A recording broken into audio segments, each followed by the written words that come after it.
nga guys, andito ako sa kabaan ng Talban, papuntang Fairview. Yung joyride, biglang may tumawid na bata, nahagip niya. So, ayun, tinayo namin para masolusyonan. Kasi yung pasahero niya, ayun guys, medyo na ano. Ma'am, okay lang po kayo? Patayin mo nga. Okay lang po kayo, ma'am? Nag-video ka ba? Hindi. Mapagalit na naman ka.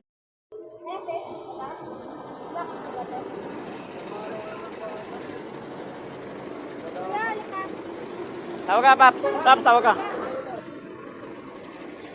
Pakita mo yung ano mo.